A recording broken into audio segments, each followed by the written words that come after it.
Hallelujah. Okay, greet you all in the precious name of our Lord and Savior Jesus Christ.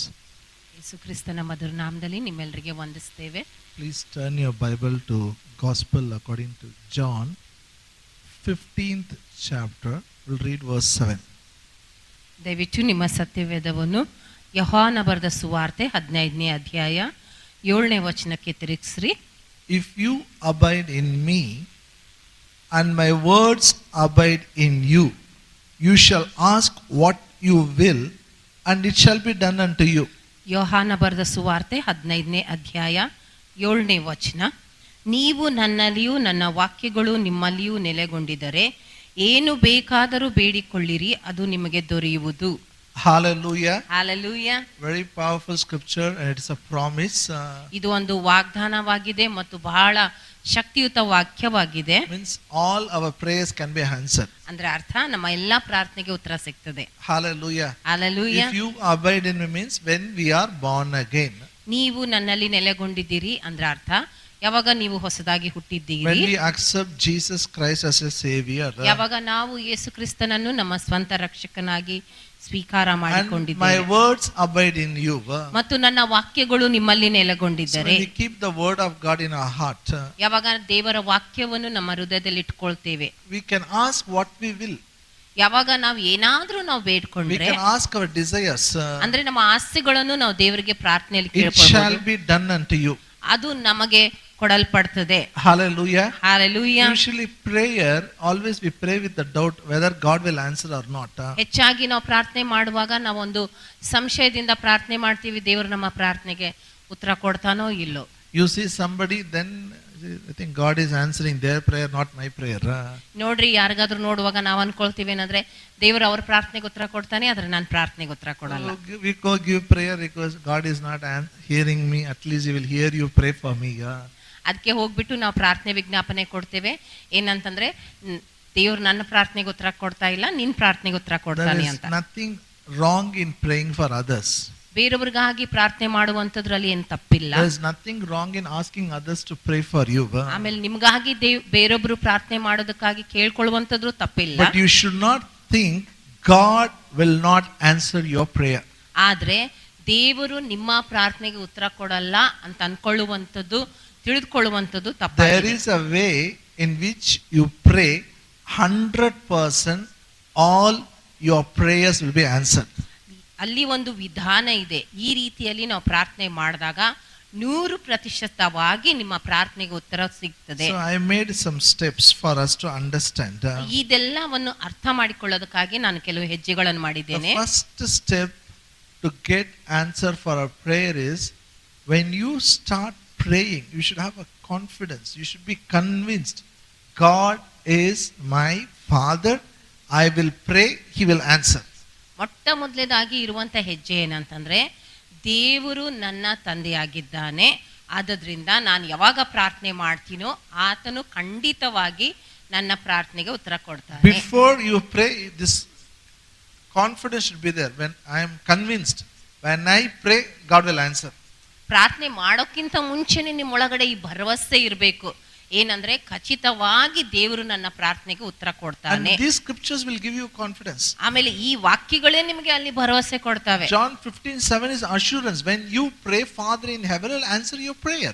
ಯೋಹಾನ 15:7ನೇ ವಚನನೇ ನಿಮಗೆ ಒಂದು ಭರವಸೆ ಆಗಿದೆ ಏನಂದ್ರೆ, ಯಾವಾಗ ನೀವು ದೇವರಿಗೆ ಯೇಸುವಿನ ಹೆಸರಿನಲ್ಲಿ ಏನಾದ್ರೂ ಬೇಡಿಕೊಳ್ತೀರಿ, ಆತನು ನಿಮಗೆ ಎಲ್ಲವನ್ನು ಕೊಡ್ತಾನೆ. If you read Matthew 7:7, ನೀವು ಮತ್ತಾಯ 7ನೇ ಅಧ್ಯಾಯ 7ನೇ ವಚನಕ್ಕೆ Jesus said, ತಿರುಗಿದ್ರೆ, ask and it shall be given you, seek and you shall find, knock it shall be open to you.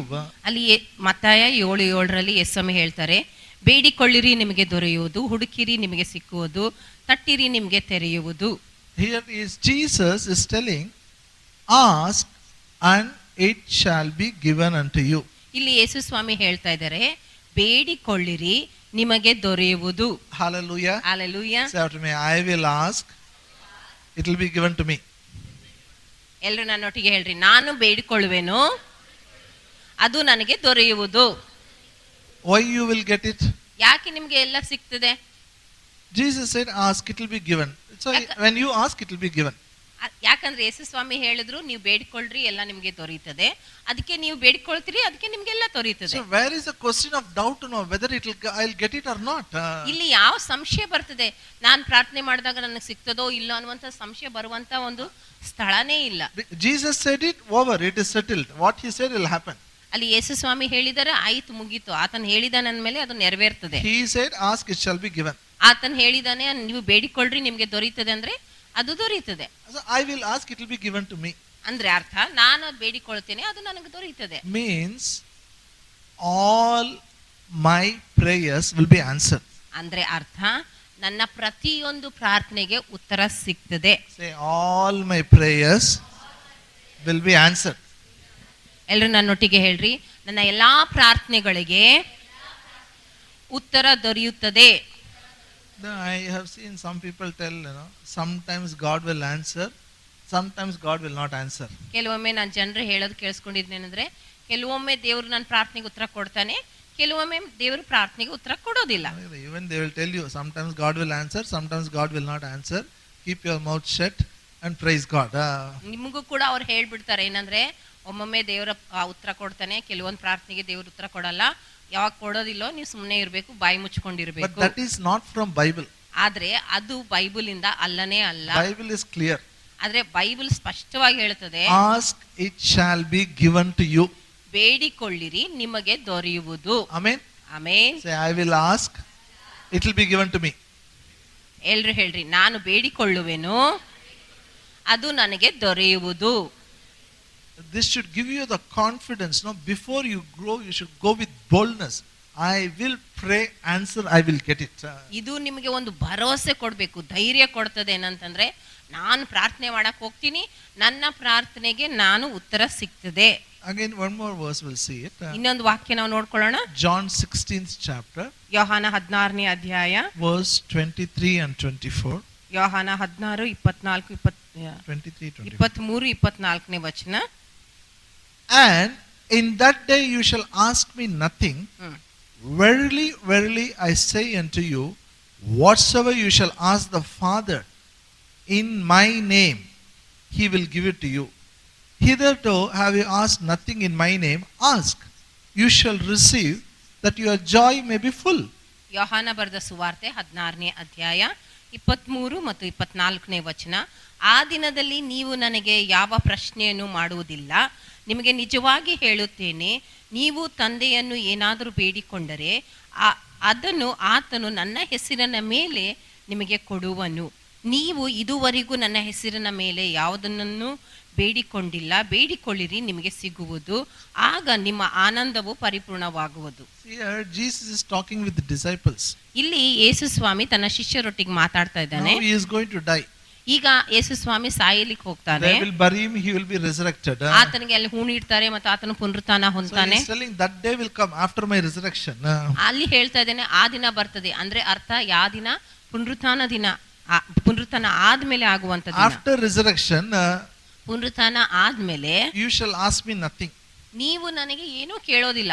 Means ಅಂದ್ರೆ ಅರ್ಥ, our prayer, we should not ask Jesus. ಅಂದ್ರೆ ಅರ್ಥ, ನಮ್ಮ ಪ್ರಾರ್ಥನೆಯಲ್ಲಿ ನಾವು ಯೇಸುವಿಗೆ ನಾವು ಕೇಳಬಾರ್ದು. ಅರ್ಥ ಆಯ್ತಾ? ಏಸಪ್ಪ ಮಾಡಪ್ಪ, ಏಸಪ್ಪ ಯಾಕೆ ಕೊಟ್ಟಿಲ್ಲಪ್ಪ, ಯಾಸಪ್ಪ Yesappa is it why you don't ask me? ಅದಕ್ಕೆ ಯೇಸು ಸ್ವಾಮಿ ಹೇಳ್ತಾ ಇದ್ದಾರೆ, ನನಗೆ ಕೇಳಬೇಡ್ರಿ, ನನಗೆ ಪ್ರಾರ್ಥನೆ ಮಾಡಬೇಡ್ರಿ. He says, verily, verily I say unto you. ಅದಕ್ಕೆ ಆತನು ಹೇಳ್ತಾನೆ, ನಿಜ ನಿಜವಾಗಿ ನಿಮಗೆ ನಾನು ಹೇಳ್ತೇನೆ. Double assurance. ಅಂದ್ರೆ ಅರ್ಥ, ಡಬಲ್ ಖಚಿತತೆ. Whatever you shall ask Father in my name, he will give it to you. ತಂದೆಯಾದ ದೇವರಿಗೆ ನನ್ನ ಹೆಸರಿನಲ್ಲಿ ನೀವೇನಾದ್ರೂ ಬೇಡಿಕೊಳ್ತೀರಿ, ಅದು ನಿಮಗೆ ದೊರೆಯುವುದು. So our prayer, we should ask the Father and ask in the name of Jesus. When we ask in the name of Jesus, he will give it to you. ಅಂದ್ರೆ ನಮ್ಮ ಪ್ರಾರ್ಥನೆಯಲ್ಲಿ ನಾವು ತಂದೆಯಾದ ದೇವರಿಗೆ ಕೇಳಬೇಕು. ಅದು ಯೇಸುವಿನ ಹೆಸರಿನಲ್ಲಿ ಕೇಳಬೇಕು.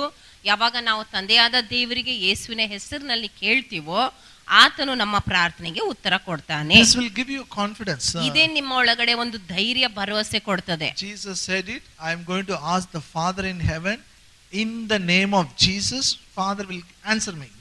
ಅಂದ್ರೆ ಯೇಸು ಸ್ವಾಮಿ ಹೇಳಿದ್ದಾರೆ, ನಾನು ಯೇಸುವಿನ ಹೆಸರಿನಲ್ಲಿ ತಂದೆಯಾದ ದೇವರಿಗೆ ನಾನು ಪ್ರಾರ್ಥನೆ ಮಾಡ್ತೇನೆ, ಆತನು ನನ್ನ ಪ್ರಾರ್ಥನೆಗೆ ಉತ್ತರ ಕೊಡ್ತಾನೆ. Hallelujah. Hallelujah. Say in English, whatever I asked the heavenly Father in the name of Jesus, he will give it to me. ನಾನು ತಂದೆಯಾದ ಪರಲೋಕದ ತಂದೆಗೆ ಯೇಸುವಿನ ಹೆಸರಿನಲ್ಲಿ ಏನಾದರೂ ಬೇಡಿಕೊಳ್ಳುತ್ತೇನೋ ಆತನು ನನಗೆ ಅದನ್ನು ಕೊಡುವನು. So now I am not going to pray whether he will give or not. He will give means he will give. ನಾನು ಈ ತರ ಪ್ರಾರ್ಥನೆ ಮಾಡಲ್ಲ, ಕೊಡ್ತಾನೋ ಇಲ್ಲೋ ಅಂತ. ಆತನು ಕೊಡ್ತಾನೆ, ನನ್ನ ಬೇಡಿಕೆಗಳಿಗೆ ಆತನು ಉತ್ತರ ಕೊಡ್ತಾನೆ ಅಂತ ಅಂದಾಗ ಅದು ಆತನು ಕೊಡ್ತಾನೆ. And when we ask, he will give. When we receive, our joy will be full. ಯಾವಾಗ ನಾವು ಕೇಳ್ತೀವೋ, ಯಾವಾಗ ಆತನು ಉತ್ತರ ಕೊಡ್ತಾನೋ ಹೇಳ್ತದೇನಂದ್ರೆ ಅವಾಗ ನಮ್ಮ ಆನಂದವು ಪರಿಪೂರ್ಣವಾಗುವುದು. When your prayers are answered, you will be very happy. ಅಂದ್ರೆ ಯಾವಾಗ ನಿಮ್ ಪ್ರಾರ್ಥನೆಗೆ ಉತ್ತರ ಸಿಗ್ತದೋ ತುಂಬಾ ಸಂತೋಷ ಆಗ್ತದೆ. Hallelujah. Hallelujah. So this should be a first step, confidence. I am going to pray. Why you are going to pray? Jesus said, pray. I am going to get the answer. With confidence you should go for prayer. ಅದಕ್ಕೆ ಇದೇ ನಿಮಗೆ ಮೊದಲೇ ಹೆಜ್ಜೆ ಆಗಿರ್ಬೇಕೇನಂದ್ರೆ, ಒಂದು ಭರವಸೆ, ಒಂದು ಧೈರ್ಯ ಇರಬೇಕೇನಂದ್ರೆ, ಯೇಸು ಸ್ವಾಮಿ ಹೇಳಿದ್ದಾರೆ ನಾನು ಪ್ರಾರ್ಥನೆ ಮಾಡಬೇಕು, ಆತನ ಹೆಸರಿನಲ್ಲಿ ನಾನು ಪ್ರಾರ್ಥನೆ ಮಾಡಿದಾಗ ನನಗೆ ಉತ್ತರ ಸಿಗ್ತದೆ. The second step is you must decide what you have to pray based on the word of God. ಎರಡನೇ ಹೆಜ್ಜೆ ಏನಂತಂದ್ರೆ, ನಿಮ್ಮ ಪ್ರಾರ್ಥನೆಯನ್ನು ದೇವರ ವಾಕ್ಯದ ಆಧಾರವಾಗಿ ನೀವು ನಿರ್ಧಾರ ಮಾಡಬೇಕು. Okay, let me read the scripture again. 1 John 5:14 and 15.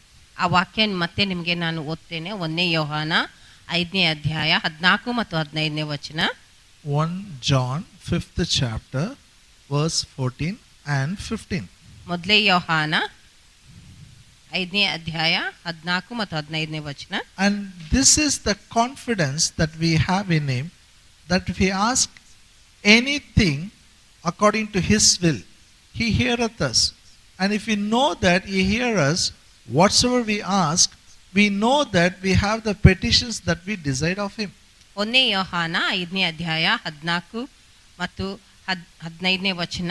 ನಾವು ದೇವರ ಚಿತ್ತಾನುಸಾರವಾಗಿ ಏನಾದರೂ ಬೇಡಿಕೊಂಡರೆ ಆತನು ನಮ್ಮ ವಿಜ್ಞಾಪನೆಯನ್ನು ಕೇಳುತ್ತಾನೆಂಬ ಧೈರ್ಯವು ಆತನ ವಿಷಯವಾಗಿ ನಮಗುಂಟು. ನಾವು ಏನು ಬೇಡಿಕೊಂಡರೋ ಆತನು ನಮ್ಮ ವಿಜ್ಞಾಪನೆಗಳನ್ನು ಎಂಬುದು ನಮಗೆ ಗೊತ್ತಾಗಿದ್ದರೆ ನಾವು ಬೇಡಿದವುಗಳು ಆತನಿಂದ ನಮಗೆ ದೊರೆಯುವೆಂಬುದು ನಮಗೆ ಗೊತ್ತಾಗಿದೆ. Hallelujah. Hallelujah. So this is a confidence we have. ಅಂದ್ರೆ ಈ ಒಂದು ಭರವಸೆ, ಧೈರ್ಯ ನಮಗೆ ಇದೆ. Say, this is the confidence I have. ಎಲ್ಲರೂ ನನ್ನೊಟ್ಟಿಗಳ್ರಿ, ಇದು ನನಗೆ ಧೈರ್ಯ ಮತ್ತು ಭರವಸೆ ಆಗಿದೆ. What is the confidence? ಯಾವುದು ಧೈರ್ಯ ಮತ್ತು ಭರವಸೆ ನಮಗಾಗಿದೆ? According to the will of God, he hears me, he will answer me. ಯಾವುದು ಒಂದು ಧೈರ್ಯ ಭರವಸೆ ಅಂದ್ರೆ, ಯಾವಾಗ ನಾನು ಆತನ ಚಿತ್ತಾನುಸಾರವಾಗಿ ನಾನು ಪ್ರಾರ್ಥನೆ ಮಾಡ್ತೀನೋ ಆ ಪ್ರಾರ್ಥನೆಗೆ ಆತನು ಕೇಳ್ಕೊಳ್ತಾನೆ ಮತ್ತು ಅದಕ್ಕೆ ನನಗೆ ಉತ್ತರ ಕೊಡ್ತಾನೆ. How to know the will of God? ಈಗ ದೇವರ ಚಿತ್ತ ಏನಂತ ಹೇಗಪ್ಪ ಕಂಡುಹಿಡಿಯುವಂತದ್ದು? Word of God will tell the will of God. ಅಂದ್ರೆ ದೇವರ ವಾಕ್ಯನೇ ದೇವರ ಚಿತ್ತ ನಮಗೆ ತಿಳಿಸ್ತದೆ. Hallelujah. Hallelujah. And these two things you should do it before you do an act of prayer.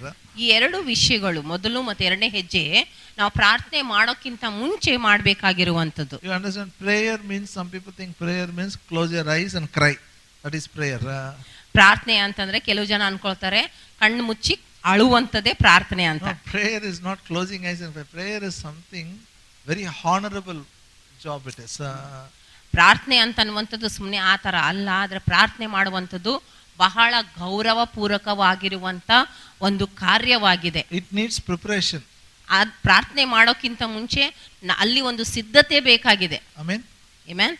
Suppose if you want to meet a prime minister, how you will go? ಈಗ ನೀವು ಒಂದು ಪ್ರಧಾನ ಮಂತ್ರಿಗೆ ನೀವು ಭೇಟಿ ಆಗಕ್ಕೆ ಹೋಗ್ಬೇಕಂದ್ರೆ ನೀವು ಹೆಂಗ್ ಹೋಗ್ತೀರಿ ಹೇಳ್ರಿ? Simply you will prepare yourself what to talk, how to talk. ನೀವು ಸುಮ್ಮನೆ ಹಾಗೇನೆ ಹೋಗಲ್ಲಲ್ಲ, ನೀವು ನಿಮ್ಮನ್ನು ನೀವು ಸಿದ್ಧ ಮಾಡಿಕೊಳ್ತಿರು ಹೇಗ್ ಮಾತಾಡ್ಬೇಕು, ಏನ್ ಮಾತಾಡ್ಬೇಕು ಅಂತ. That fellow will give you only 2 minutes. ಯಾಕಂದ್ರೆ ಆತನು ನಿಮಗೆ ಬರೀ 2 ನಿಮಿಷ ಕೊಡ್ತಾನಲ್ಲ So ಸಮಯ. you have to be ready, you have to dress, you have to prepare yourself and go. ಅಂದ್ರೆ ನೀವು ಚೆನ್ನಾಗಿ ಸಿದ್ಧ ಮಾಡ್ಕೊಂಡು ಚೆನ್ನಾಗಿ ತಯಾರಾಗಿ ಹೋಗ್ಬೇಕಾಗ್ತದೆ. So every time before you pray you have to prepare yourself. ಅದಕ್ಕೆ ಪ್ರಾರ್ಥನೆಗೆ ನೀವು ಹೋಗೋಕ್ಕಿಂತ ಮುಂಚೆ ಯಾವಾಗಲೂ ನಿಮ್ಮನ್ನು ನೀವು ಮೊದಲು ಸಿದ್ಧ ಮಾಡಿಕೊಂಡು ಹೋಗ್ಬೇಕು. Make sure you go with confidence.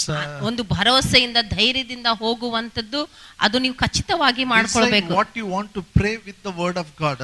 ನೀವು ಏನ್ ಪ್ರಾರ್ಥನೆ ಮಾಡ್ಬೇಕಂತ ಅನ್ಕೊಂಡಿದಿರೋ ಅದು ದೇವರ ವಾಕ್ಯದ ಆಧಾರವಾಗಿ ಇರುವಂತೆ ನೀವು ನಿರ್ಧಾರ ಮಾಡ್ರಿ. So when you pray, believe that you already received it, then you will have it.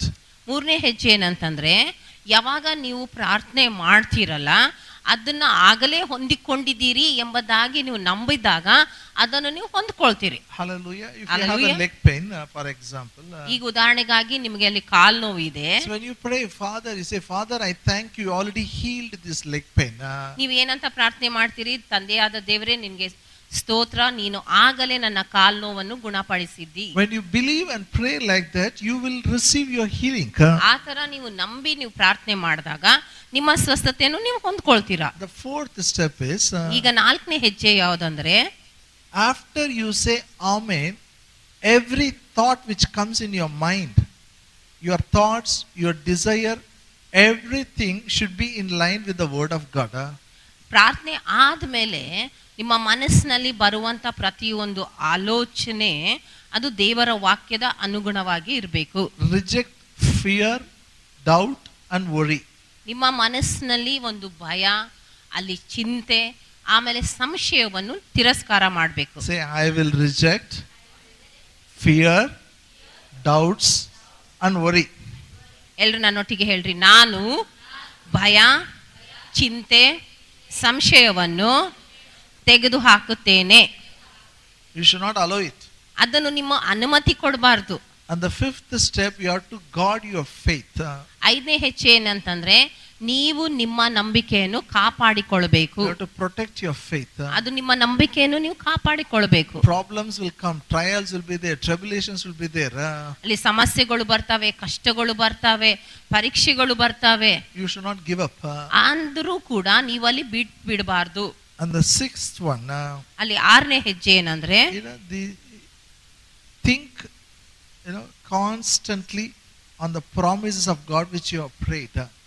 ಯಾವ ಒಂದು ವಾಗ್ದಾನದ ಆಧಾರವಾಗಿ ನೀವು ಪ್ರಾರ್ಥನೆ ಮಾಡಿದಿರಲ್ಲ ಆ ವಾಗ್ದಾನವನ್ನು ಸತತವಾಗಿ ನೀವು ಅಲ್ಲಿ ಯೋಚನೆ ಮಾಡ್ತಾ ಇರಬೇಕು. That promises you should keep on thinking again and again, again and again, again and again. ಆ ವಾಗ್ದಾನಗಳನ್ನೇ ಪದೇ ಪದೇ ಪದೇ ಪದೇ ಯೋಚನೆ ಮಾಡ್ತಾ ಇರಬೇಕು. And the seventh one is very important. ಏಳನೇ ಹೆಜ್ಜೆ ಬಹಳ ಮುಖ್ಯವಾಗಿದೆ. I'm explaining so much, still I'm going to do it. ನಾನು ಇಷ್ಟು ವಿವರಣೆ ಕೊಡ್ತಾ ಇದ್ದೀನಿ, ಇನ್ನೂ ಕೂಡ ಅದರ ವಿವರಣೆ ಕೊಡ್ತೇನೆ. See yourself as a person, who possess that all that is promised. ನೀವು ಇಂಥ ವ್ಯಕ್ತಿ ಅಂತ ನಿಮ್ಮನ್ನು ನೀವು ನೋಡ್ಕೊಳ್ಬೇಕು, ಯಾರು ಎಲ್ಲ ವಾಗ್ದಾನಗಳನ್ನು ಆಗಲೇ ಸ್ವಾಧೀನ ಮಾಡಿಕೊಂಡಿದ್ದೀರಿ. You should not think it's going to happen. You should think you already got it, you have possessed it. ನೀವು ಈ ತರ ಯೋಚನೆ ಮಾಡಬಾರ್ದು, ನಾನು ಆಮೇಲೆ ಅದು ನನಗೆ ಸಿಗ್ತದಂತ. ಆದ್ರೆ ನೀವು ಯೋಚನೆ ಮಾಡಬೇಕು, ಈಗಲೇ ನನಗೆ ಸಿಕ್ಬಿಟ್ಟಿದೆ. Come with me to Proverbs 4th chapter. ನನ್ನೊಟ್ಟಿಗೆ ಜ್ಞಾನೋಕ್ತಿ 4ನೇ ಅಧ್ಯಾಯಕ್ಕೆ ಬನ್ರಿ. Verse 20, 21 and 22. ಜ್ಞಾನೋಕ್ತಿ 4ನೇ ಅಧ್ಯಾಯ 20, 21, 22 ಮತ್ತು 22. My son, attend to my words, incline thine ear unto my sayings. Let them not depart from thy eyes. Keep them in the midst of your heart, for they are life unto those who find them, and health to all their flesh.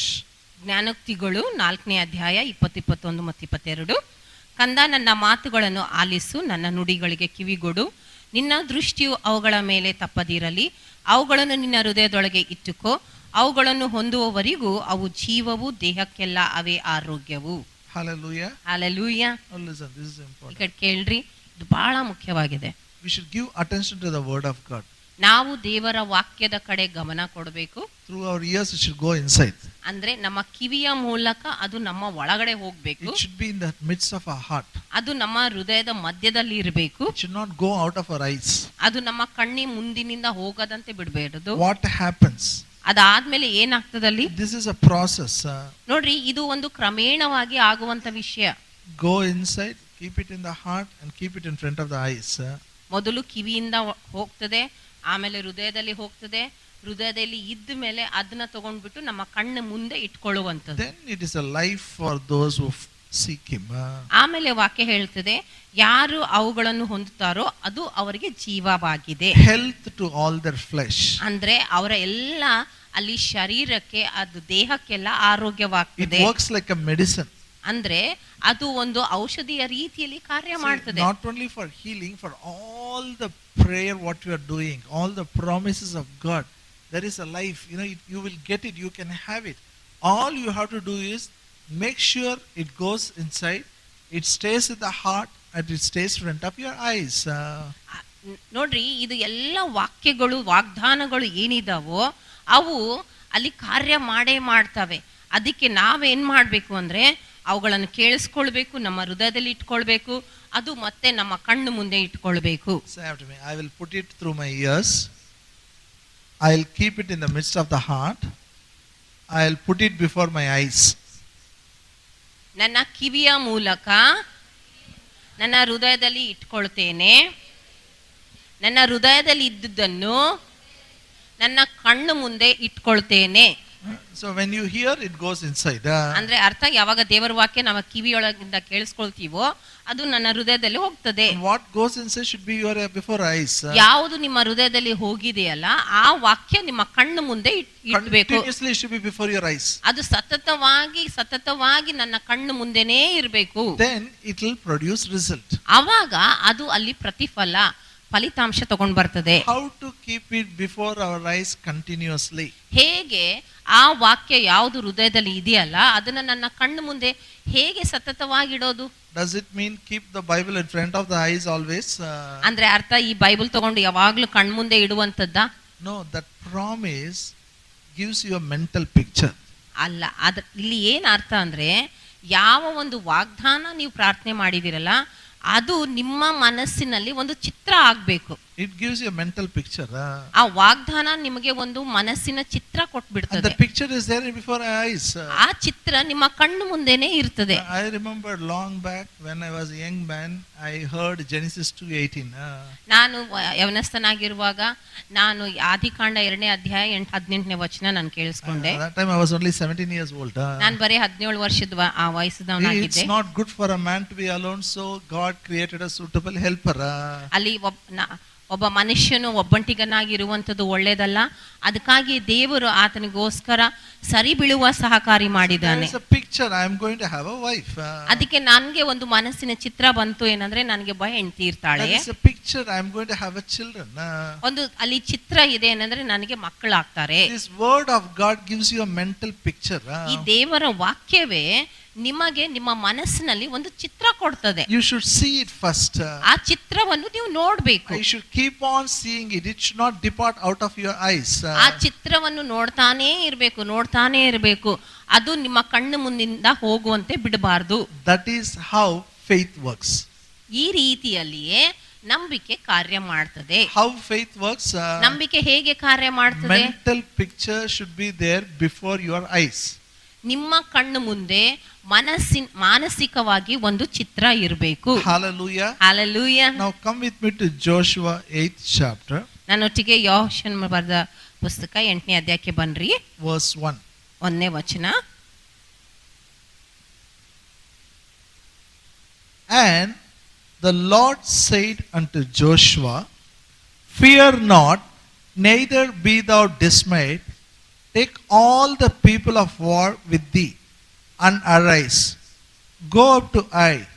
I have given into thy hand the king of Ai, and his people, and his city, and his land. ಯೆಹೋಶುವ ಬರೆದ ಪುಸ್ತಕ 8ನೇ ಅಧ್ಯಾಯ 1ನೇ ವಚನ. ಅನಂತರ ಯೆಹೋವನು ಯೆಹೋಶುವನಿಗೆ, ಅಂಜಬೇಡ,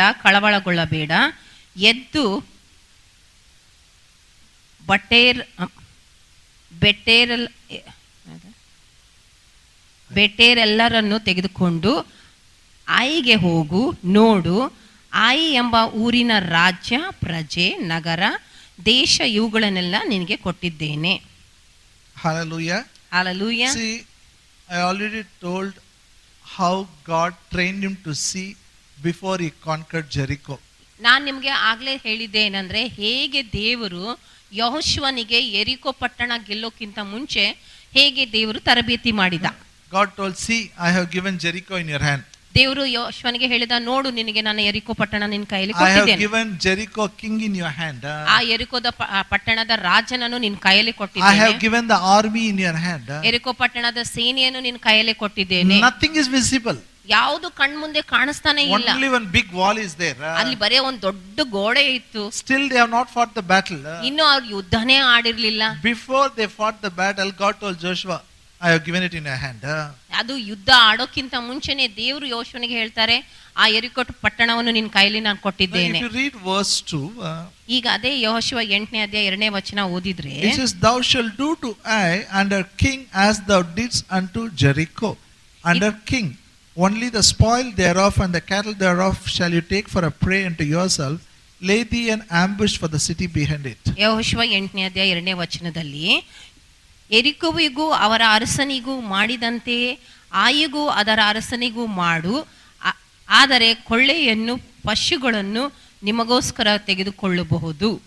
Hallelujah. Hallelujah. God is telling, hey, remember Joshua, how you did for Jericho? Same pattern. ಇಲ್ಲಿ ದೇವರು ಯೆಹೋಶುವನಿಗೆ ಹೇಳ್ತಾ ಇದ್ದಾರೆ, ಯೆಹೋಶುವ ಗೊತ್ತಾಯ್ತಾ ಯೆರಿಕೋಗೆ ಹೇಗೆ ಮಾಡಿದ್ದಿ, ಅದೇ ರೀತಿಯಲ್ಲಿ ನೀನು ಇಲ್ಲಿ ಮಾಡಬೇಕು.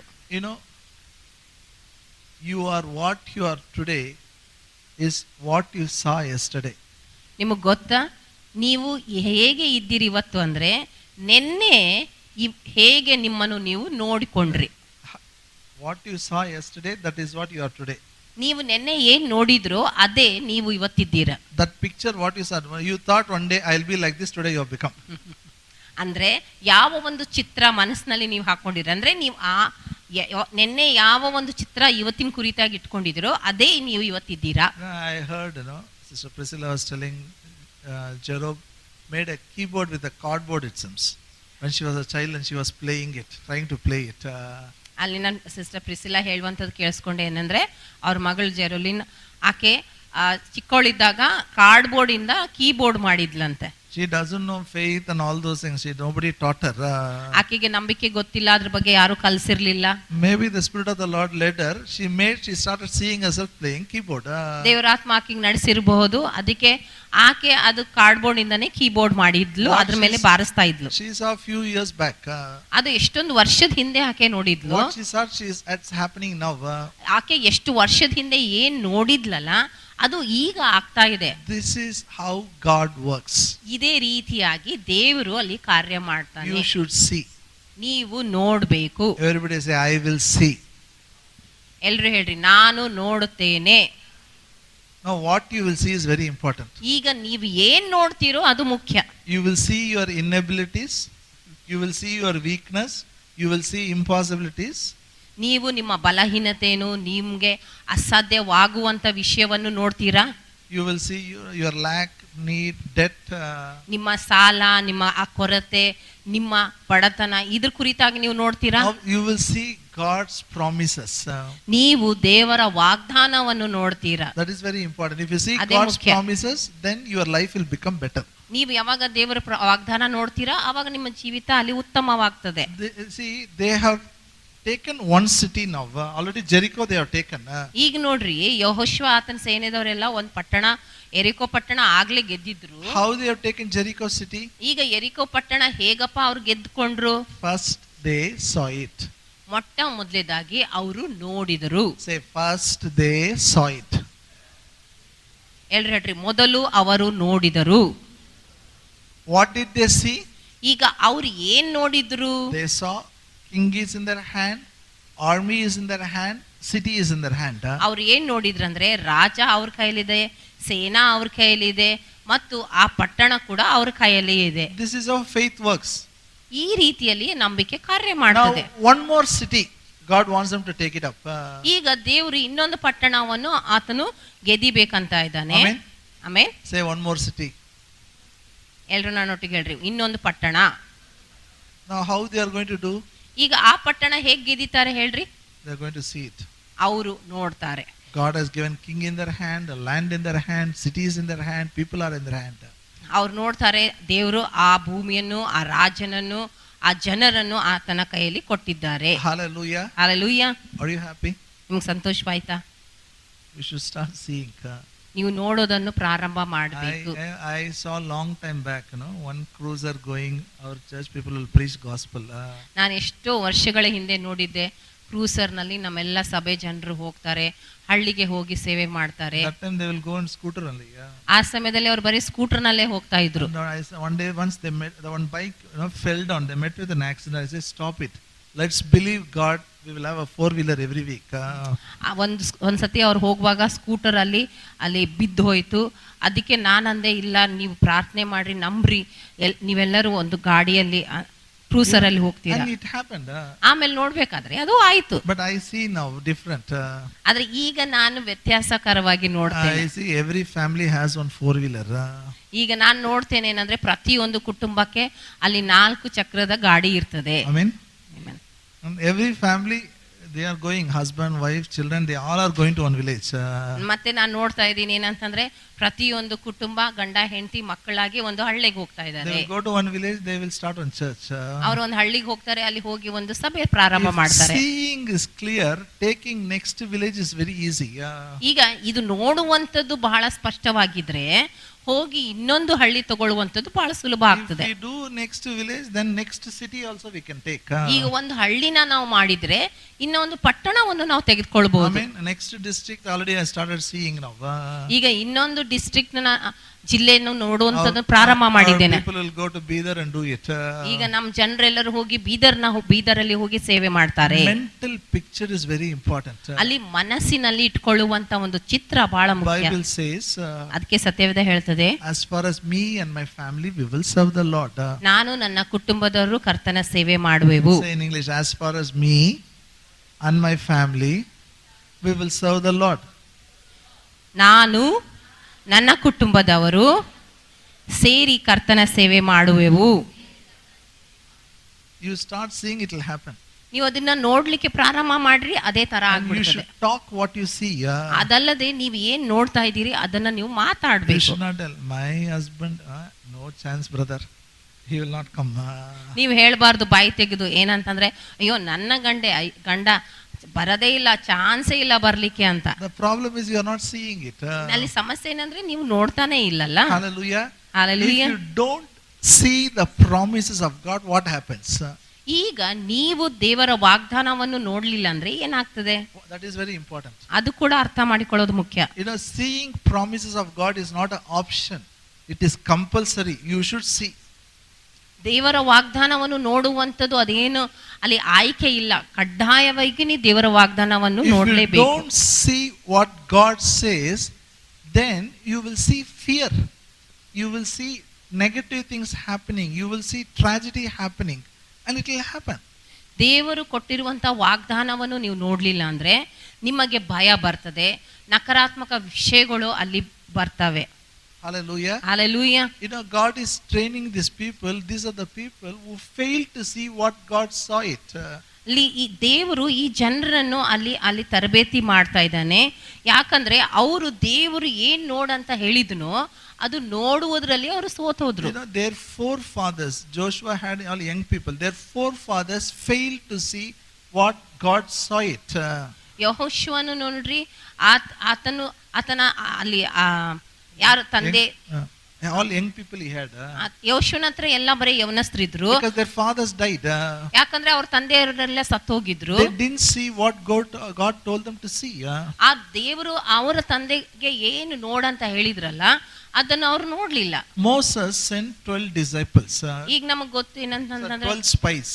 ಮೋಶೆ 12 ಗುಪ್ತಗಾರರನ್ನು ಕಳಿಸ್ಕೊಟ್ಟನು. Go, God has already given that land flowing with the honey, it is ours. God has promised. He is going to drive out everybody. He is going to hand over in a hand. Just go, see and come. ಮೋಶೆ ಅವ್ರಿಗೆ ಹೇಳಿದ, ದೇವರು already ಆ ಕಾನಾನ್ ದೇಶವನ್ನು ಆಗ್ಲೇ ನಮ್ಮ ಕೈಲಿ ಕೊಟ್ಟಿದ್ದಾನೆ, ಈಗ ಅಲ್ಲಿ ನೀವು ಹೋಗಿ ಅಲ್ಲಿಂದ ವರದಿ ತಗೊಂಡ್ ಬನ್ರಿ. 10 people saw,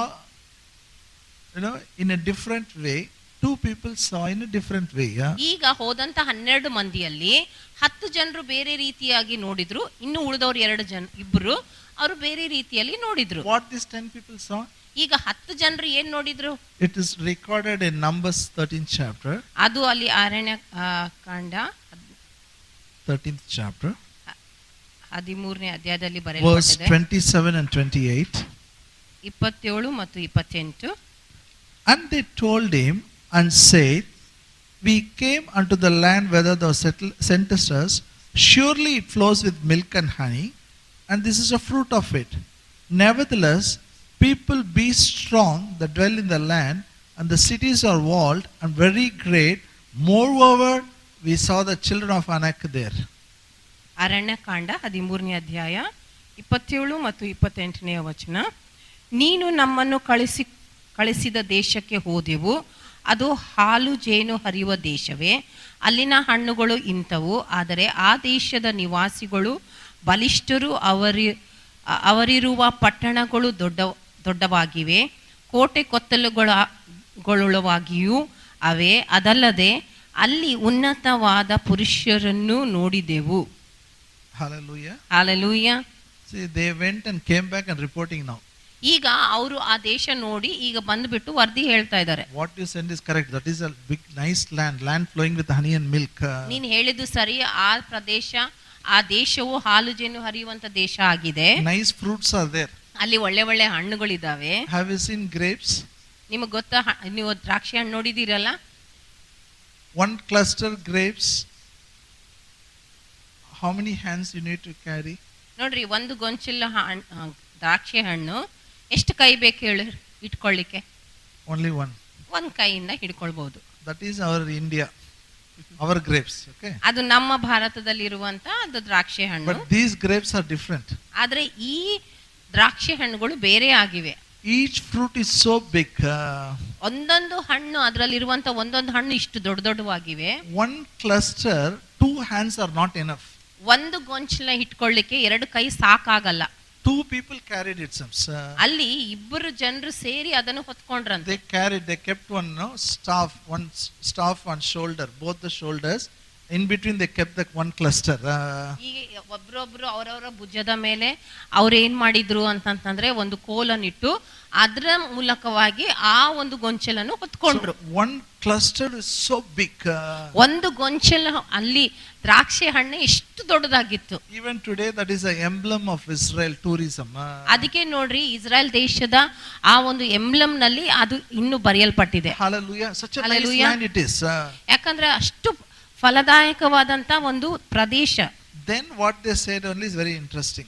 ಆಮೇಲೆ ಅವರು ಏನ್ ಹೇಳಿದ್ರು ಅದೇ ಆಸಕ್ತಿ ಉಳ್ಳದಾಗಿದೆ. Moses, people, those who are there are very strong.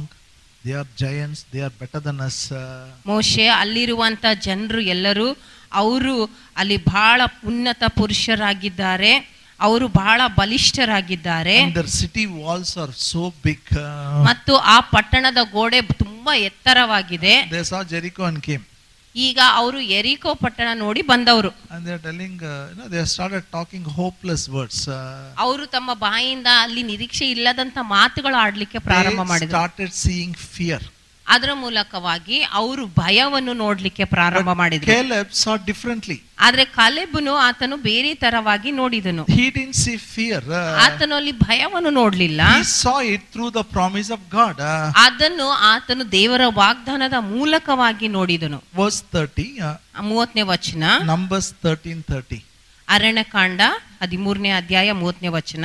And Caleb stilled the people before Moses and said, let's go up at once and possess it. We are well able to overcome it.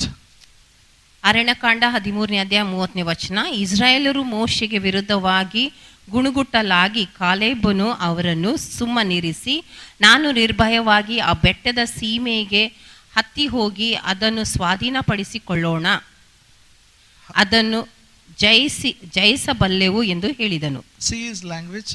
ಈಗ ಅದನ್ನ ಭಾಷೆ ನೋಡ್ರಿ. First keep quiet. ಮೊದಲು ಹೇಳ್ತಾನೆ ನೀವೆಲ್ಲರೂ ಸುಮ್ಮನೆ ಇರ್ರಿ. We'll go. It is easy. We will overcome. We'll have a victory. ಆತನು ಹೇಳ್ತಾನೆ ಅಲ್ಲಿ ಬಹಳ ಸುಲಭವಾಗಿ ನಾವು ಹೋಗಿ ಎಲ್ಲವನ್ನು ಸ್ವಾಧೀನ ಮಾಡಿಕೊಳ್ಬಹುದು, ಜಯ ಹೊಂದಬಹುದು. 10 people saw the defeat. 10 ಜನರು 12 ಜನರಲ್ಲಿ 10 ಜನರು ಸೋಲನ್ನು ನೋಡಿದ್ರು.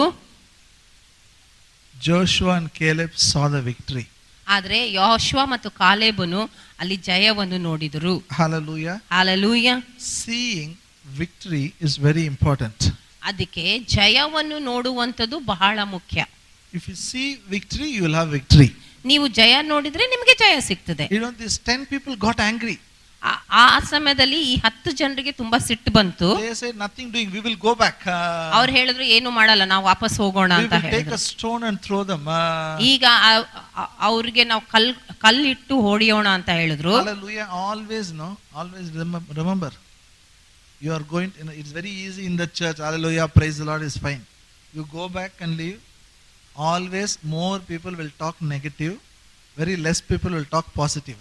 ನೋಡ್ರಿ, ಸಭೆಯಲ್ಲಿ ಇದ್ಕೊಂಡು ಎಲ್ಲರೂ ಹಲ್ಲೆಲೂಯಾ ಅಂತ ಹೇಳಿದಾಗ ಎಲ್ಲ ಸರಿಯಾಗಿ ಅನಿಸ್ತದೆ. ಆದ್ರೆ ಹೊರಗಡೆ ಹೋದಾಗ ಯಾವಾಗ ನೀವು ನಕಾರಾತ್ಮಕವಾಗಿ ಮಾತಾಡಿದಾಗ, ನೀವು ಸರಿಯಾಗಿ ಮಾತಾಡಿದಾಗ ಜನರು ನಕಾರಾತ್ಮಕವಾಗಿ ಇರುವಂತವ್ರು ನಿಮಗೆ ಕಲ್ಲು ಹಿಡಿದು ಹೊಡಿಬೇಕಂತಾರೆ. They'll talk negative. ಅವ್ರು ನಕಾರಾತ್ಮಕವಾಗಿ ಮಾತಾಡ್ತಾರೆ. I got that correct translation. That words will be like stoning only. ಅವ್ರ ಮಾತುಗಳೇ ಕಲ್ಲಿನ ಮಾತುಗಳಾಗಿರ್ತವೆ. I still remember I was talking with one man. ನನಗಿನ್ನು ನೆನಪಿದೆ, ಒಬ್ಬ ಮನುಷ್ಯನೊಟ್ಟಿಗೆ ನಾ ಮಾತಾಡ್ತಾ ಇದ್ದೆ. Fellow wants to give good education for son. ಆತನು ತನ್ನ ಮಗನಿಗೆ ಒಳ್ಳೆಯ ವಿದ್ಯಾಭ್ಯಾಸ ಕೊಡ್ಬೇಕಂದಿದ್ದ. For daughters he doesn't want to spend money. ಆದ್ರೆ ಅವ್ರ ಹೆಣ್ಮಕ್ಳಿಗೆ ಒಳ್ಳೆ ಅಂದ್ರೆ ವಿದ್ಯಾಭ್ಯಾಸ ಕೊಡ್ಲಿಕ್ಕೋದಕ್ಕಾಗಿ ಹಣ ಖರ್ಚು ಮಾಡಕ್ಕೆ ಇಷ್ಟಿರ್ಲಿಲ್ಲ. I said, what's wrong with you? ಅವಾಗ ನಾನು ಹೇಳಿದೆ, ಏನ್ ತಪ್ಪಿದೆ ಅಲ್ಲಿ, ಹಿಂಗೆ ಯಾಕೆ ಮಾಡ್ತಾ ಇದ್ದೀರಿ? What is the use, brother? She's going to make roti. ಅವ್ರು ಹೇಳ್ತಾ ಇದ್ರು, ಏನ್ ಅಲ್ಲಿ ಉಪಯೋಗ ಅದ ಬ್ರದರ್, ಹೆಂಗಾದ್ರೂ ಅವ್ರು ರೊಟ್ಟಿ ಮಾಡ್ತಾರಲ್ಲ. I told him, you are talking like a stupid. ನಾನು ಅವ್ರಿಗೆ ಹೇಳಿದೆ, ನೀನ್ ಮೂರ್ಖನಂತೆ ಮಾತಾಡ್ತಾ ಇದ್ದೀಯ. You are not seeing the promise of God. ನೀನು ಅಲ್ಲಿ ದೇವರ ವಾಗ್ದಾನ ನೋಡ್ತಾ ಇಲ್ಲ. The promise of God doesn't say girls will know all through their life they are born to make roti. ಅಲ್ಲಿ ದೇವರ ವಾಗ್ದಾನ ಹೇಳಂಗಿಲ್ಲ ಹೆಣ್ಮಕ್ಳು ಅವ್ರ ಜೀವಿತದಲ್ಲೆಲ್ಲ ಬರೇ ರೊಟ್ಟಿ ಮಾಡೋದಕ್ಕಾಗಿ ಹುಟ್ಟಿದ್ದಾರೆ ಅಂತ. You are seeing through your grandfather's eyes. ನೀನು ನಿನ್ನ ತಾತನ ಕಣ್ಣಿನ ಮೂಲಕ ನೋಡ್ತಾ ಇದ್ದೀಯಾ. You should see the promises of God. ನೀನು ದೇವರ ವಾಗ್ದಾನವನ್ನು ನೋಡಬೇಕು. Hallelujah. Hallelujah. I didn't talk with unbeliever. I'm talking about believer. Okay. ನಾನು ಅವಿಶ್ವಾಸಿಗಳ ಕುರಿತಾಗಿ ಹೇಳ್ತಾ ಇಲ್ಲ, ವಿಶ್ವಾಸಿಗಳ ಕುರಿತಾಗಿ ಹೇಳ್ತಾ ಇದ್ದೀನಿ. So have a correct picture. ಅದಕ್ಕೆ ಸರಿಯಾದಂತ ಚಿತ್ರವನ್ನು ಇಟ್ಕೊಳ್ರಿ. But Joshua and Caleb saw the victory. ಆದ್ರೆ ಯೆಹೋಶುವ ಮತ್ತು ಕಾಲೇಬನು ಅವರು ಅಲ್ಲಿ ಜಯವನ್ನು ನೋಡಿದ್ರು. These people saw the fear. ಆದ್ರೆ ಈ ಜನರು ಅಲ್ಲಿ ಭಯವನ್ನು ನೋಡಿದ್ರು. Okay, quickly we'll go through it. Again, Numbers 13th chapter, verse 31 to 33. ಅದೇ ಬೇಗ ನಾವು ನೋಡ್ಕೊಳ್ಳೋಣ. ಅದೇ ಅರಣ್ಯಕಾಂಡ 13ನೇ ಅಧ್ಯಾಯ 31ರಿಂದ 33ನೇ ವಚನ. But the men that went up with him said, we be not able to go up against the people, for they are stronger than we. They brought up an evil report of the land which they had searched, and the children of Israel, saying, the land through which we have gone to search it is a land that eateth up the inhabitants thereof, and all the people we saw in it are men of a great stature. There we saw the giants, and the son of Anak, which come of the giants. We were in our own sight as a grasshoppers, so we were in their own in the sight. Aranya Kanda 13ನೇ ಅಧ್ಯಾಯ 31ರಿಂದ 33ನೇ ವಚನ. ಆದರೆ ಅವನ ಜೊತೆಯಲ್ಲಿ ಹೋದವರು, ಆ ಜನರು ನಮಗಿಂತ ಬಲಿಷ್ಠರು, ಅವರ ಮೇಲೆ ಹೋಗುವುದಕ್ಕೆ ನಮಗೆ ಶಕ್ತಿ ಸಾಲದು ಅಂದರು. ಅದಲ್ಲದೆ ಅವರು ತಾವು ಸಂಚರಿಸಿ ನೋಡಿದ ದೇಶದ ವಿಷಯವಾಗಿ ಇಸ್ರಾಯೇಲರಿಗೆ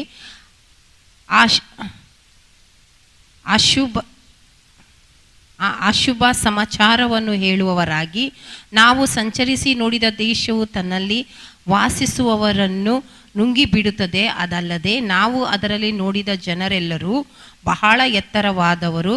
ಅಲ್ಲಿ ನೆಫಿಲಿಯರನ್ನು, ಅಂದರೆ ನೆಫಿಲಿಯ ವಂಶದವರಾದ ಉನ್ನತ ಪುರುಷರನ್ನು ನೋಡಿದೆವು. ನಾವು ಅವರ ಮುಂದೆ ಮಿಡತೆಗಳಂತೆ ಇದ್ದೇವೆಂದು ತಿಳಿದುಕೊಂಡೆವು. ಅವರಿಗೂ ನಾವು ಹಾಗೆಯೇ ತೋರಿದೆವು ಅಂದನು. What they saw? ಅವ್ರೇನ್ ನೋಡಿದ್ರೆ ಹೇಳ್ರಿ? They had a picture of defeat.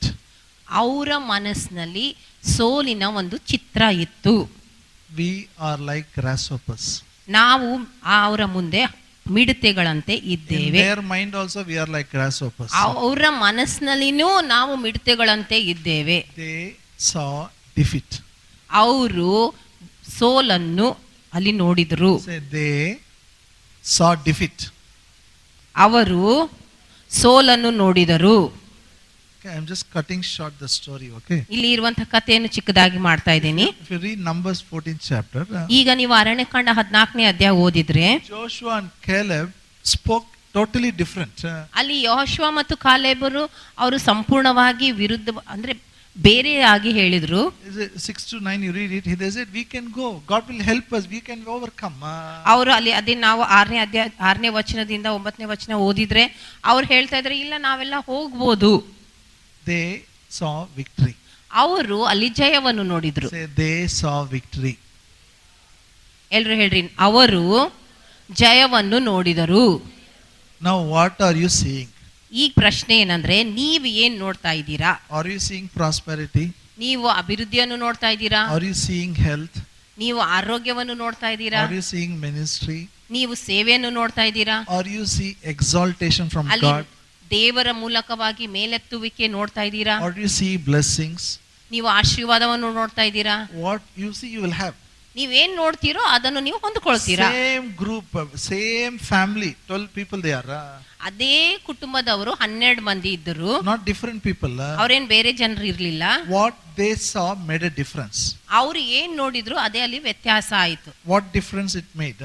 ಅದು ಏನ್ ವ್ಯತ್ಯಾಸ ಆಯ್ತು ಗೊತ್ತಾ? I'll tell and close it. ನಾನು ಹೇಳಿ ಮುಕ್ತಾಯ ಮಾಡ್ತೇನೆ. Numbers 32nd chapter. ಅರಣ್ಯಕಾಂಡ 32ನೇ ಅಧ್ಯಾಯ verse 11 and 12. 11 ಮತ್ತು 12ನೇ ವಚನ. Surely none of the men that came out of Egypt for 20 years old upward shall see the land which I swore unto Abraham and Isaac and Jacob, because they have not wholly followed me, save Caleb son of Jephunneh, Kenizzite, Joshua the son of Nun, for they are wholly followed the Lord. Aranya Kanda 32ನೇ ಅಧ್ಯಾಯ ಮತ್ತು 11 ಮತ್ತು 12ನೇ ವಚನ. ಬಂದ ಆ ಜನರೊಳಗೆ ಕನೀಜ್ಯನಾದ ಎಸೆಫ್ನಿಯ ಮಗ ಕೇಲೆಬನು, ನೂನನ ಮಗನಾದ ಯೆಹೋಶುವನು ಇಬ್ಬರೇ ಹೊರತು ಯಾರು ನನ್ನನ್ನು ಪೂರ್ಣ ಮನಸ್ಸಿನಿಂದ ಅನುಸರಿಸದೆ ಹೋದದರಿಂದ ಅವರೊಳಗೆ 20 ವರ್ಷ ಮೊದಲುಗೊಂಡು ಹೆಚ್ಚಾದ ವಯಸ್ಸಿನವರಲ್ಲಿ ಅವರಿಬ್ಬರೇ ಹೊರತಾಗಿ ಒಬ್ಬನಾದರೂ ನಾನು ಅಬ್ರಹಾಮ್, ಇಸಾಕ್, ಯಾಕೋಬರಿಗೆ ಪ್ರಮಾಣ ಪೂರ್ವಕವಾಗಿ ಕೊಟ್ಟ ದೇಶವನ್ನು ನೋಡುವುದೇ ಇಲ್ಲ ಎಂದು ಖಂಡಿತವಾಗಿ ಹೇಳಿದನು. Hallelujah. Hallelujah. Only Joshua, Caleb went. ಯೆಹೋಶುವ ಮತ್ತು ಕಾಲೇಬರು ಮಾತ್ರ ದೇವರ ವಾಗ್ದಾನ ಸ್ಥಳಕ್ಕೆ ಹೋದ್ರು. 10 people in that, all those about 20 years they died. ಆ 10 ಮಂದಿ ಜನರಲ್ಲಿ ಅವರಲ್ಲಿರುವಂತ 20 ವರ್ಷದ ಮೇಲ್ಪಟ್ಟಿರುವಂತವರೆಲ್ಲರೂ ಸತ್ತು ಹೋದ್ರು. Why? ಯಾಕೆ? God says they have not followed me wholly. ಇಲ್ಲಿ ದೇವರು ಆತನಿಗೆ ಹೇಳ್ತಾ ಇದ್ದಾನೆ ಏನಂದ್ರೆ ಅವರು ನನ್ನನ್ನು ಪೂರ್ಣ ಮನಸ್ಸಿನಿಂದ ಅಲ್ಲಿ ಹಿಂಬಾಲಿಸಲಿಲ್ಲ. Joshua said and Caleb they followed me wholly. ಅಲ್ಲಿ ಆತನ್ ಹೇಳ್ತಾ ಇದ್ದಾನೆ, ದೇವ್ರು ಹೇಳ್ತಾ ಇದ್ದಾನೆ, ಯೆಹೋಶುವ ಮತ್ತು ಕಾಲೇಬರು ಅವರು ಪೂರ್ಣ ಮನಸ್ಸಿನಿಂದ ನನ್ನನ್ನು ಹಿಂಬಾಲಿಸಿದರು. Meaning is, ಅರ್ಥ ಏನಂದ್ರೆ when you see the promise of God, you are wholly following the Lord. ಅಂದ್ರೆ ದೇವರ ವಾಗ್ದಾನವನ್ನು ನೀವು ನೋಡ್ತಾ ಇರುವಾಗ ನೀವು ದೇವರನ್ನು ಮನಸ್ಪೂರ್ವಕವಾಗಿ ಅಲ್ಲಿ ಅಲ್ಲಿ Totally you are following love. ಅನುಸರಿಸಿಕೊಂಡು ಹೋಗ್ತಾ ಇದ್ದೀರಿ. If you don't see the promise of God, you are following the Lord, but wholly you are not following the Lord. ಯಾವಾಗ ನೀವು ಅದೇ ದೇವರ ವಾಗ್ದಾನವನ್ನು ನೀವು ಪೂರ್ಣ ರೀತಿಯಲ್ಲಿ ನೋಡ್ತಾ ಇಲ್ಲ ಅಂದ್ರೆ ನೀವು ದೇವರನ್ನು ಹಿಂಬಾಲಿಸ್ತಾ ಇದ್ದೀರಿ, ಆದ್ರೆ ಪರಿಪೂರ್ಣ ಮನಸ್ಸಿನಿಂದ ಹಿಂಬಾಲಿಸ್ತಾ ಇಲ್ಲ. That's why you see some believers blessings can be seen, some believers we cannot see. ಅದಕ್ಕೆ ನೋಡ್ರಿ, ಕೆಲವು ವಿಶ್ವಾಸಿಗಳಲ್ಲಿ ಆಶೀರ್ವಾದ ನೋಡ್ತೀವಿ, ಕೆಲವೊಂದು ವಿಶ್ವಾಸಿಗಳಲ್ಲಿ ಆಶೀರ್ವಾದ ನೋಡಲ್ಲ. Why? They are seeing the mental picture. ಯಾಕಂತಂದ್ರೆ ಅವ್ರಿಗೆ ಬರುವಂತ ಆ ಮನಸ್ಸಿನ ಚಿತ್ರವನ್ನು ನೋಡ್ತಾ ಇದ್ದಾರೆ. Say in English, I will see all the promises of God. I will have a mental picture. I will follow the Lord wholly. ನನ್ನೊಟ್ಟಿಗೆ ಹೇಳ್ರಿ, ನಾನು ದೇವರ ವಾಗ್ದಾನವನ್ನು ನೋಡುವೆನು, ನಾನು ವಾಗ್ದಾನವನ್ನು ಮನಸ್ಸಿನ ಚಿತ್ರವಾಗಿ ಮಾಡಿಕೊಳ್ಳುವೆನು ಮತ್ತು ದೇವರನ್ನು ಪೂರ್ಣ ಮನಸ್ಸಿನಿಂದ ಅನುಸರಿಸುವೆನು. It's not once, twice God recorded it. ಅದು ಬರೀ ಒಂದೇ ಸತಿ ಅಲ್ಲ, 2 ಸತಿ ದೇವರು ಅದನ್ನು ಬರೆದಿದ್ದಾನೆ. Come with me one more scripture, I'll close it. Deuteronomy 1:35 and 36. ಧರ್ಮೋಪದೇಶ ಕಾಂಡ 1ನೇ ಅಧ್ಯಾಯ 35 and 36. 35 ಮತ್ತು 36ನೇ ವಚನ. Surely there shall not one of these men of this evil generation see that good land which I swear to give unto your fathers, save Caleb the son of Jephunneh, and he shall see it. Unto him will I give the land which he has trodden upon, unto his children, because he has wholly followed the Lord.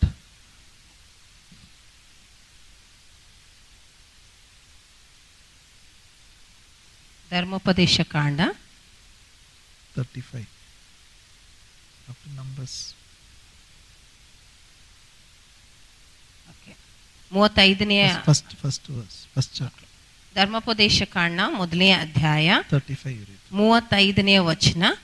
ಯೆಹೋವನು ನಿನ್ನ ಮಾತನ್ನು ಕೇಳಿ ಕೋಪಗೊಂಡು ತಾನು ನಿಮ್ಮ ಪಿತೃಗಳಿಗೆ ವಾಗ್ದಾನ ಮಾಡಿದ ಆ ಒಳ್ಳೆ ದೇಶವನ್ನು ಈ ದುಷ್ಟ ಜನರಲ್ಲಿ ಯಾರು ನೋಡುವುದಿಲ್ಲವೆಂದು ಪ್ರಮಾಣ ಮಾಡಿ Hallelujah. Continue. ಯೆಹೋಶುವನ ಮಗನಾದ ಕಾಲೇಬನೊಬ್ಬನೇ ಯೆಹೋವನನ್ನು ಮನಪೂರ್ವಕವಾಗಿ ಅನುಸರಿಸಿದ್ರಿಂದ ಅವನೇ ಅದನ್ನು ನೋಡುವನು. ಅವನು ಸಂಚರಿಸಿದ ಪ್ರದೇಶವನ್ನು ಅವನಿಗೂ ಅವನ ಸಂತತಿಯವರಿಗೂ ಕೊಡುವೆನೆಂದು ಹೇಳಿದನು. Hallelujah. ಹಾಲೆಲೂಯಾ. Now listen. ಈ ಕಡೆ ನಾನು ಕೇಳ್ರಿ ಈಗ. Afterwards he said, I will give to Joshua also. ಆಮೇಲೆ ಆತನು ಹೇಳ್ತಾನೆ ಅಲ್ಲಿ ಯೆಹೋಶುವನಿಗೂ ಕೊಡ್ತೇನೆ ಅಂತ. This generation who doesn't see the mental picture of promise of God, God calls them as an evil generation. ಯಾವೊಂದು ಜನಾಂಗ ದೇವರು ಕೊಟ್ಟಂತ ಒಂದು ಮಾನಸಿಕ ಚಿತ್ರವನ್ನು ನೋಡೋದಿಲ್ಲವೋ ದೇವರು ಅವರಿಗೆ ಅಲ್ಲಿ ದುಷ್ಟ ಜನಾಂಗ ಎಂದು ಕರೀತಾನೆ. Say evil generation. ದುಷ್ಟ ಜನಾಂಗ. Who are these people? ಈಗ ದುಷ್ಟ ಜನಾಂಗದವ್ರು ಯಾರು? They are God's chosen people. ಅವರು ದೇವರಿಂದ ಆರಿಸಿಕೊಂಡಂತ ಜನರೇ. But they are not seeing the promise of God. ಆದ್ರೆ ಅವರು ದೇವರ ವಾಗ್ದಾನವನ್ನು ಅವರು ತಮ್ಮ ಮನಸ್ಸಿನ ಚಿತ್ರ ಮಾಡ್ಕೊಳ್ತಾ ಇಲ್ಲ. You know what God says here? ನಿಮ್ಗೆ ಗೊತ್ತಾ ಇಲ್ಲಿ ವಾಕ್ಯದಲ್ಲಿ ದೇವರು ಏನಂತ ಹೇಳ್ತಾ ಇದ್ದಾನೆ? Not only I gave them the promise, I swear on that promise. ನಾನು ಅವ್ರಿಗೆ ಆ ವಾಗ್ದಾನ ಕೊಡೋದಲ್ಲದೆ ಆ ವಾಗ್ದಾನದ ಮೇಲೆ ನಾನು ಆಣೆ ಇಟ್ಟೆ. He promised and he swore. Still they didn't believe. ವಾಗ್ದಾನ ಮಾಡಿ ನಾನು ಆಣೆ ಇಟ್ಟರು ಕೂಡ ಅವ್ರು ಇನ್ನೂ ಆದ ವಾಗ್ದಾನದ ಮೇಲೆ ನಂಬಿಕೆ ಇಡ್ಲಿಲ್ಲ. Hallelujah. Hallelujah. What are you with me? ನಿಮಗೆ ಅರ್ಥ ಆಯ್ತಾ? You know, our Lord Jesus died on the cross. ನಮ್ಮ ಕರ್ತನಾದ ಯೇಸು ಶಿಲುಬೆ ಮೇಲೆ ಸತ್ತನು. He shed blood for you and me. ನಿಮಗೂ ನಮಗೋಸ್ಕರ ಆತನು ರಕ್ತ ಸುರಿಸಿದನು. All that you need, he has already finished it on the cross. ನಿಮಗಾಗಿ ಏನೆಲ್ಲ ಬೇಕಾಗಿದೆಯೋ ಆತನು ಶಿಲುಬೆ ಮೇಲೆ ಮಾಡಿ ಮುಗಿಸಿದ್ದಾನೆ. He has given you the promise. ಆತನು ನಿಮಗಾಗಿ ವಾಗ್ದಾನಗಳನ್ನು ಕೊಟ್ಟಿದ್ದಾನೆ. Let this promise stand before your eyes. ಈ ಒಂದು ವಾಗ್ದಾನಗಳು ನಿಮ್ಮ ಕಣ್ಣು ಮುಂದೆ ಇರಲಿ. Let this promise create a mental picture. ಈ ಒಂದು ವಾಗ್ದಾನಗಳು ನಿಮ್ಮ ಮನಸ್ಸಿನಲ್ಲಿ ಒಂದು ಚಿತ್ರ ಆಗ್ಬಿಡಲಿ. You see the promise, faith will work. ಯಾವಾಗ ನೀವು ಈ ವಾಗ್ದಾನವನ್ನು ನೋಡ್ತೀರಲ್ಲ ಆ ಸಮಯದಲ್ಲಿ ನಂಬಿಕೆಯಲ್ಲಿ ಕಾರ್ಯ When you ಮಾಡ್ತದೆ. don't see the promise, ಯಾವಾಗ ನೀವು ವಾಗ್ದಾನ ನೋಡೋದಿಲ್ವೋ what people talk, that will create a picture for you. ಜನರು ಏನ್ ಮಾತಾಡ್ತಾರಲ್ಲ ಆ ಮಾತುಗಳು ನಿಮ್ಮ ಮನಸ್ಸಿನ ಚಿತ್ರವಾಗ್ಬಿಡ್ತದೆ. That will put fear. ಅವಾಗ ಅದು ನಿಮ್ಮಲ್ಲಿ ಭಯ ಹಾಕ್ತದೆ. Put worry. ಅವಾಗ ಅದು ನಿಮ್ಮಲ್ಲಿ ಚಿಂತೆ ಹಾಕ್ತದೆ. But that leads to destruction. ಆದ್ರೆ ಅದು ನಿಮಗೆ ನಾಶನ ಕಡೆ ನಡೆಸ್ತದೆ. God wants us to live a good life. ದೇವರು ಬಯಸ್ತಾನೆ ನಾವು ಒಳ್ಳೆ ಜೀವಿತ ಜೀವಿಸಬೇಕಂತ. Hallelujah. Hallelujah. Shall we pray?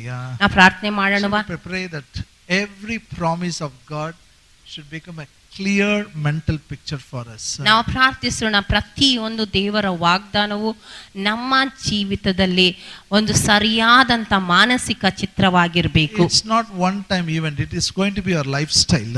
ಇದು ಬರೇ ಒಂದೇ ದಿನ ಒಂದೇ ಸಮಯ ಆಗುವಂತ ವಿಷಯ ಅಲ್ಲ, ಆದ್ರೆ ನಮ್ಮ ಜೀವಂತ ಪರಿ ಆಗಿ ಇರುವಂತ ಜೀವನ ಶೈಲಿ ಆಗ್ಬೇಕು. Jericho, they conquered it. ಎರಿಕೋ ಪಟ್ಟಣವನ್ನು ಅವರು ಗೆದ್ದರು. Next, one more city. ಆಮೇಲೆ ಮುಂದೆ ಇನ್ನೊಂದು ಪಟ್ಟಣ. Like that, so many blessings are waiting for you. ಹಾಗೇನೆ ನಮಗಾಗಿ ಎಷ್ಟೊಂದು ಆಶೀರ್ವಾದಗಳು ಅಲ್ಲಿ ಕಾದಿದ್ದಾವೆ. Maybe some blessings you have experienced.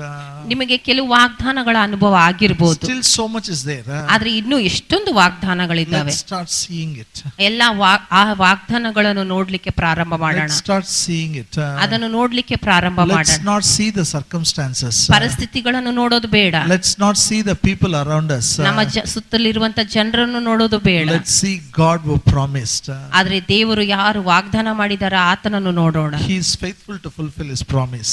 ಆತನ ವಾಗ್ದಾನಗಳನ್ನು ನೆರವೇರಿಸುವುದಕ್ಕಾಗಿ ಆತನ ನಂಬಿಗಸ್ತನಾಗಿದ್ದಾನೆ. Father, we pray in the name of Jesus. ತಂದೆ ಯೇಸುವಿನ ಹೆಸರಿನಲ್ಲಿ ನಾವು ಪ್ರಾರ್ಥಿಸ್ತೇವೆ. We pray, oh God, open our eyes of understanding. ನಾವು ಪ್ರಾರ್ಥಿಸ್ತೇವಪ್ಪ, ನಮ್ಮ ತಿಳುವಳಿಕೆ ಕಣ್ಣುಗಳನ್ನು ತೆಗೆ. I pray every promise of God will become a mental picture in our mind. ನಾನು ಪ್ರಾರ್ಥಿಸ್ತೇನೆ ಪ್ರತಿಯೊಂದು ವಾಗ್ದಾನವು ನಮ್ಮ ಜೀವಿತದಲ್ಲಿ ಒಂದು ಮನಸ್ಸಿನ ಚಿತ್ರವಾಗಿ ಮಾಡಲ್ಪಡಲಿ. It will not depart from our eyes. ಅದು ನಮ್ಮ ಕಣ್ಣ ಮುಂದಿನಿಂದ ಹೋಗದೇ ಇರಲಿ. Until we experience it. ಎಲ್ಲಿವರೆಗೂ ಅದನ್ನು ನಾವು ಅನುಭವಿಸುವುದಿಲ್ಲ. All that you want us to possess, we possess it by faith. ನಾವು ಏನೆಲ್ಲ ನೀನು ನಮಗೆ ಏನೆಲ್ಲ ಸ್ವಾಧೀನ ಮಾಡಿಕೊಳ್ಳಬೇಕೆನ್ನುವಾಗ ಅದೆಲ್ಲವನ್ನು ನಾವು ನಂಬಿಕೆ ಮೂಲಕ ಸ್ವಾಧೀನ ಮಾಡಿಕೊಳ್ಳುತ್ತೇವೆ. In Jesus' name we pray. ಯೇಸುವಿನ ಹೆಸರಲ್ಲಿ ನಾವು ಪ್ರಾರ್ಥಿಸ್ತೇವೆ. Amen. Amen. Amen. Amen. Just we'll pray for a few